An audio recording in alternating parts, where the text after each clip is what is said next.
falar sobre crenças, crendices e tolices. Na verdade, esse programa foi feito para que possamos conversar mais sobre essa questão das superstições. Por que nós somos tão supersticiosos? Por que o brasileiro é tão propenso a ser enganado por charlatães, né? Vejam que aqui no Brasil o que nós temos é uma verdadeira pátria de charlatães, né? Um verdadeiro paraíso para pastores televisivos, padres sorridentes e cantores, né? Pessoas de todas as confissões religiosas que resolvem praticamente criar uma verdadeira quadrilha para assaltar aqueles mais humildes. Muitas vezes, né, os que menos têm são os que mais são explorados por esse tipo de gente. Afinal de contas, por que nós nos deixamos enganar tão facilmente por essas pessoas? O que, afinal de contas, né, dá base para a exploração tão forte e tão extensa dentro da nossa sofrida pátria? Então hoje quero exatamente falar sobre a questão mental, a questão psíquica, aquilo que está por detrás da sustentação da superstição, da sustentação do engano. É importante ressaltar que essa propensão ao engano não é uma coisa nova. Eu lembro, né, que na antiga Grécia já havia surgido um sujeito propenso exatamente a enganar e ficar rico às custas da ignorância popular. Era um indivíduo que era chamado de Alexandre, o vendedor de oráculos. Esse Alexandre era alguém que se dizia um mensageiro dos deuses, né? E naquela época, a crença, a superstição era muito forte entre os gregos. E esse Alexandre, o vendedor de oráculos, era um indivíduo muito esperto em enganar. Eu lembro, né, que conta-se que ele, para enganar o povo, ele disse que estava conversando com um novo Deus. Um Deus que traria uma mensagem especial, né, para aquele grupo social. Aí o que ele fez? Ele comprou na feira uma cobra imensa, levou essa cobra para dentro da sua casa mal iluminada, e colocou uma cabeça de pano que simulava uma cabeça humana. E chamou todo o populacho para ver a aparição do novo Deus. Como as pessoas são muito supersticiosas, né, e desatentas, elas juravam ter visto verdadeiramente um Deus. E a partir dessa tramóia, né, ele passou de fato a ficar muito famoso e rico. Então podemos dizer que ele é semelhante a alguns dos nossos líderes religiosos, né? Viveu às custas da ignorância popular, viveu às custas da boa fé daquelas pessoas que queriam acreditar e de alguma maneira olhavam para a sua própria fé, para a sua própria crença. Esse é um elemento importante, né, dentro das crenças, crendices e tolices. O enganado não é, como nós imaginamos, tão profundamente enganado pelo outro. Ele tem um poder de se auto-enganar. A pessoa que é manipulada por esses charlatães, normalmente ele quer ser enganado.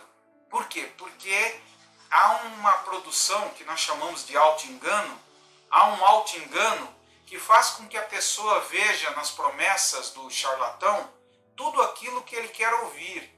Ele vê diante, né, da sua mente tudo aquilo que ele gostaria que fosse verdade. Então esse é um elemento importante. O charlatão, o enganador, ele não é o produtor propriamente da ilusão. Ele é uma espécie de catalisador. É ele que vai potencializar o indivíduo exteriorizar, projetar sobre aquela estrutura fabricada para enganar exatamente as suas expectativas, exatamente as suas ilusões. Em outros termos, o iludido paga para ser enganado, como diz o filósofo Petrônio, nessa época mesmo, numa obra chamada Satiricon, ele disse algo emblemático. O homem, o ser humano, paga para ser enganado. E de fato, isso é verdade. Por que os nossos pastores televisivos ficam milionários? Por que constroem tantas coisas às custas do dinheiro dos mais frágeis e inocentes? É porque, na verdade, a matéria-prima que serve a esses charlatães é uma matéria-prima abundante, que é a matéria-prima da carência, a matéria-prima do medo, da insegurança. Quanto mais carente, quanto mais inseguro, quanto mais amedrontado um grupo social, mais fácil é esse grupo social buscar um salvador, buscar alguém que parece ter todas as respostas do mundo, parece trazer todas as certezas que faltam a esse indivíduo inseguro e carente. Você que está me ouvindo aí do outro lado, eu quero que você tenha em mente que a grandeza, a potência da religião, a potência do engano, é uma potência criada a partir das suas crenças, da sua fé, daquilo que você oferece a esses charlatães. Você tira de você e coloca nas mãos deles tudo aquilo que você deveria ver em você mesmo. Isso é até chamado de alienação. É um processo interessante que um filósofo alemão chamado Feuerbach explicou com o termo alienação. O que é alienação? O alienado é aquele que inverte as coisas. Ele cria uma ilusão e pensa que a ilusão é o criador e ele se coloca como a criatura da ilusão. Ou seja, ele acaba por venerar uma coisa que ele mesmo criou. Ele acaba por venerar algo que foi projetado da parte dele. É só vocês imaginarem, vejam como esses pastores, esses religiosos midiáticos, trabalham a partir exatamente do desejo popular, da ganância. Eles apenas dão ressonância à ganância do homem comum. Eles dizem aquilo que o homem comum quer ouvir. Ou seja, Deus está pronto para te tornar próspero, para fazer com que você fique rico, para que você tenha uma mansão, um carro muito caro. Ou seja, notem que ele está trabalhando exatamente com a ganância dessas pessoas. É por isso que eu costumo dizer que, num sentido mais profundo, não existe bem o inocente.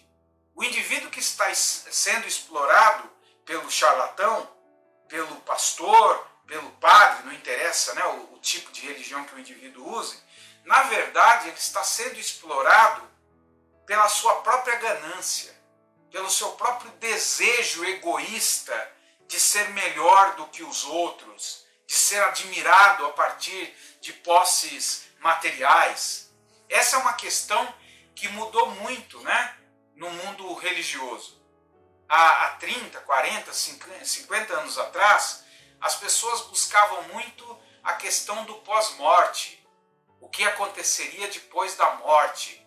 Com a chamada teologia da prosperidade, uma linha teológica, religiosa, que foi importada dos Estados Unidos, isso mudou radicalmente. Os pastores misturaram autoajuda, psicologia, psicanálise, hipnose, e criaram um elemento novo, né, uma mercadoria nova para o brasileiroide, para o homem comum, para aquele que quer, na verdade, a vida fácil através do milagre. Fácil, entre aspas, né? Quem ganha mesmo é o patife, é o pastor. Por quê? Porque o que é explorado não ganha nada normalmente. Ao contrário disso, né? Vai ser cada vez mais explorado. Algumas pessoas me perguntam, mas professor, eu vejo que algumas pessoas dão um testemunho de que conseguiram riqueza, melhoraram, se curaram. Eu sempre digo que é a mesma coisa que um outro charlatão conhecido. Eu não vou citar o nome do fulano para não ser processado, mas criou aí uma telecena, uma coisa próxima à loteria, né? E ficou milionário, fazendo com que as pessoas acreditassem que podiam acordar ricas de um dia para o outro. Peguem, né, esse tipo de coisa. É verdade que todas as pessoas que compram aquele bilhete lá ficam ricas? Lógico que não. Mas quem é que vai servir como propaganda? Aquela minoria que tira um pequeno prêmio. Então, se ele, vamos colocar aí como exemplo para vocês entenderem o que eu estou querendo dizer, se ele dá 1 milhão, é porque ele faturou 10, 20 milhões nas costas daquelas pessoas que perderam. A mesma coisa é a questão da religião. Aquele que é entrevistado, aquele que disse que mudou a vida, normalmente aquele indivíduo é um indivíduo que precisava, né, de autoestima, precisava se otimizar, e de repente ele até consegue alguma coisa, começa por ter motivação, e isso acaba desencadeando, né, uma situação favorável. Mas se você fizer uma pesquisa séria, estatística, você perceberá que aqueles que se dão bem, né, são sempre uma pequena minoria. E ainda mais, eu devo citar que mesmo aqueles que são entrevistados, você não vai acompanhar a vida dele depois daquela entrevista.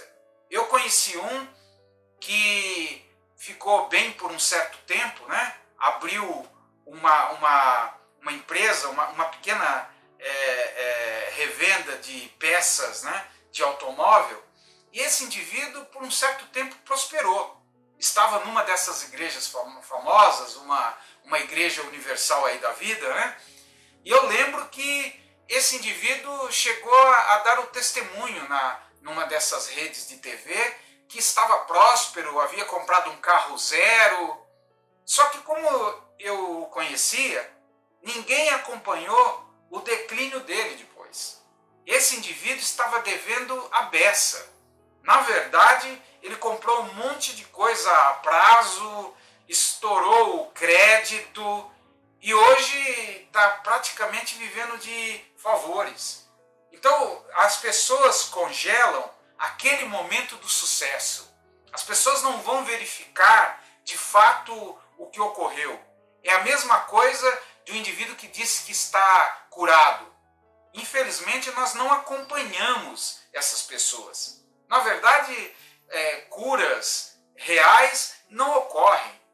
Existem curas psicossomáticas, curas, né, que na verdade não são curas, são elementos previsíveis do próprio organismo. O próprio organismo combate a doença. Na realidade, não há algo vinculado à religião. Quando acontece algo positivo, só ocorre por causa da pessoa, por causa daquilo que a pessoa faz por ela mesma. Então é importante ter em mente, né, que a religião ela vai trabalhar sempre com um elemento interno, que é seu. É algo que você pode produzir sem a crença religiosa, sem acreditar no sobrenatural. O que você precisa é resgatar crença em você. Você precisa resgatar a crença na vida, a crença em um sentido propriamente seu. Quando você cai dentro de uma dessas empresas da fé, dentro de uma dessas indústrias da fé, você contrai uma outra doença. Se você curar uma doença, você vai ter uma outra, que é a doença da dependência. Você vai ficar a vida inteira dependendo dessas pessoas, dependendo daqueles que têm o céu aqui em vida. Eu sempre digo isso, eles te prometem o céu depois da morte, mas olha só o que eles têm, olha só o que eles compram. Pastores, né, que nunca estudaram para nada muito sério, aprenderam só a enganar, aprenderam só a viver a partir do engano.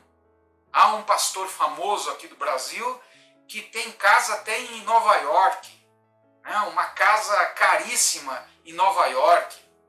Como é que você acha que esse pastor, né, chega a ter todo esse poder? Tem esse poder tirando o seu poder.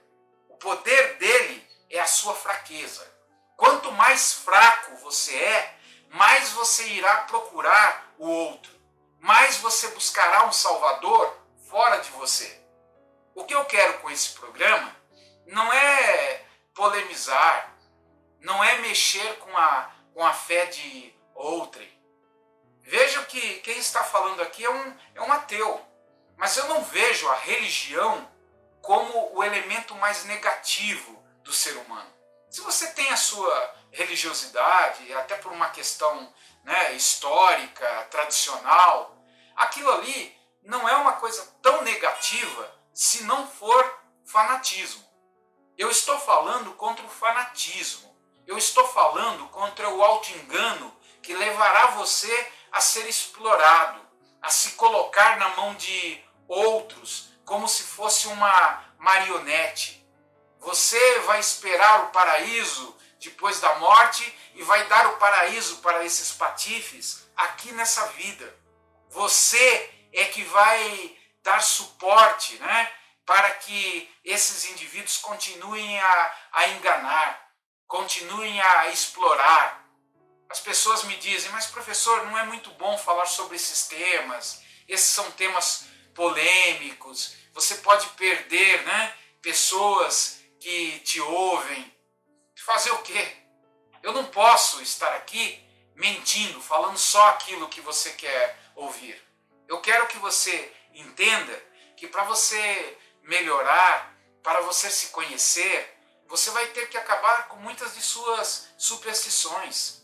Você vai ter que deixar de buscar fora de você aquilo que você deve produzir, aquilo que você deve fazer por você mesmo. Se algo de negativo está acontecendo na sua vida, não é porque você é um amaldiçoado, não é porque alguém fez uma macumba para você, não é porque você foi afetado, né, pelo destino. É porque, de repente, você não percebeu que você é o artífice da sua própria vida. Você não percebeu ainda que a vida que você tem, em certa medida, é construída pelas suas mãos. Ou o oposto, destruída, né? Destruída pelas suas mãos, destruída pela falta de coragem de viver a sua própria realidade, o seu próprio projeto.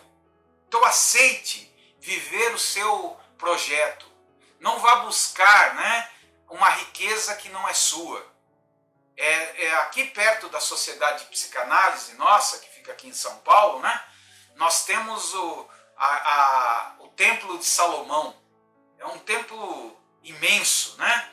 Então eu sei o quanto esses fetiches, essas coisas, pesam na mente do homem comum. O indivíduo sai muitas vezes de um barraco, de uma comunidade simples, de uma favela, e entra num templo como o do Salomão, e parece que ele é rico. Ele vive participativamente a riqueza do outro. Se o meu pastor é rico, eu também sou. Isso é falso. Você não pode ficar a vida inteira dependendo da riqueza de outrem. Você não pode se basear na prosperidade de outrem. Você vai ter que buscar, de fato, eliminar essas superstições e descobrir que o poder está em você. Não estou querendo vender aqui autoajuda, não estou querendo dizer que basta você ter pensamento positivo e cai dinheiro do céu. Não é isso.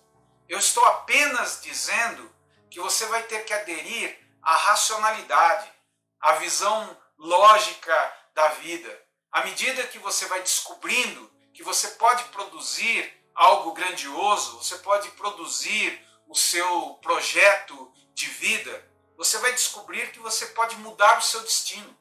Eu lembro bem, né, de uma paciente que tive, que na época o marido era tão dominador que não deixava nem mesmo ela estudar. Ela parou na quinta série. Mas ela veio a fazer terapia, por causa da terapia ficou incentivada a voltar a estudar, terminou o ginasial, depois o colegial, entrou numa faculdade e hoje é formada em direito, né? E vive a partir da sua própria força. Nem está mais com o marido, porque ele faleceu. Imagina se essa pessoa tivesse esperado, né, a bem-aventurança do outro mundo quando morresse. Nem morrer primeiro que o marido morreu, ficou viva. Só que está viva e com força suficiente de viver a partir da sua própria força. Por isso, esse programa que foi feito exatamente para fazer com que você renasça, para fazer com que você saia debaixo dessas superstições vis, debaixo dessa tendência a ficar como um parasita, esperando o milagre acontecer. Não há milagre. O milagre começa em você, quando você resolver ser algo melhor para si mesmo, quando você resolver ser de fato o artífice do seu próprio destino. Um abraço e até o próximo vídeo.